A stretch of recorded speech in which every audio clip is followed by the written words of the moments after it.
I think there's been less law than in other countries and other communities.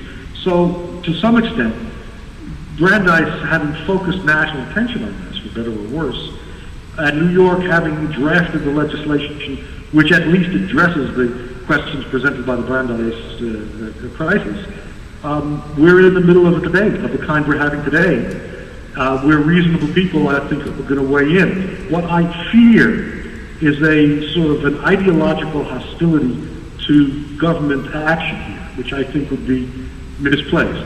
Many institutions, many cultural institutions, from what I call a form of superiority complex, in which their central message to the community is, we know best.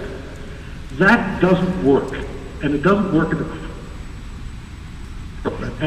If we have this kind of problem, legislation, if it's well crafted and well thought through, is appropriate, and we are capable of reasoning together in ways that yield a product that we can all say is in the long run in the interest of the cultural heritage of the nation and the state. So I think at this moment we're going to broaden the conversation a little bit.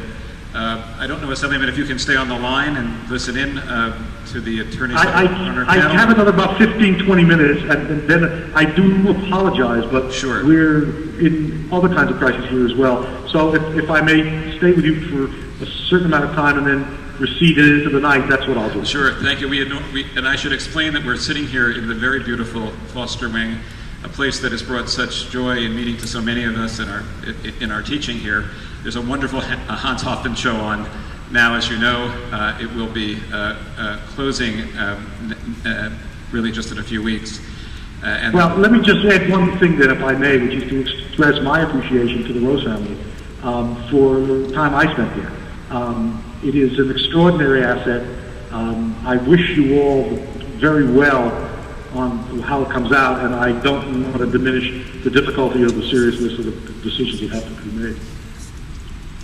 Thank you. And now I'm going to turn the mic over to Renya Gordon, who is the student organizer of this event. And Assemblyman, thank you very much. Hang up when you need, but it's great that you're here. I'll be around for another 10 or 15 minutes. That's wonderful. Thank you. Thanks.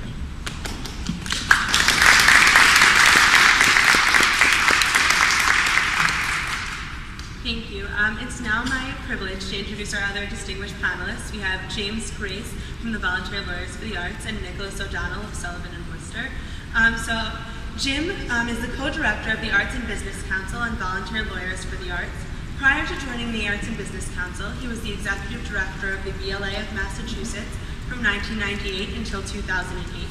Jim has experience working with artists and arts organizations in the areas of publishing law, television production, public art, copyright, trademark, nonprofit incorporation and mergers, negotiation training, and artist lives and work, and nonprofit board issues. Jim is an adjunct professor for Brandeis University's Masters in Arts Administration program for over 5 years, where he co-taught a course on legal issues in arts administration. In addition, Jim is a working author, book editor, and publishing attorney. He is the co-author of the best-selling The Worst Case Scenario Golf, and to date he has been involved in the publishing of over 8 books. Nicholas O'Donnell is a civil litigator and senior associate at Sullivan and Worcester in Boston.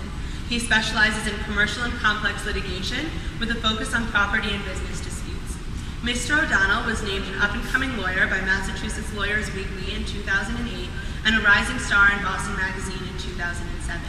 He holds a BA magna cum laude in art history from Williams College and a JD from Boston College. Before attending law school, Mr. O'Donnell was the curatorial assistant at the Sterling and Francie Clark Institute in the late 1990s. There, in connection with the directors of the Association of Art Museums Directors, with respect concern about stolen art during World War II, he oversaw the Institute's provenance research project, helped in the organization of temporary exhibition, and made contributions to their catalogs, including the critically acclaimed Jean-Francois Millet, Drawing in the Light, 1999, and assisted the Institute's director directly with the various cultural property questions. Mr. O'Donnell is also a trustee of the Danforth Museum in Art and Family. So we're going to ask Jim to speak first and then to move on to Mr. O'Donnell, and there will be time for questions afterwards. Thank you very much for having me.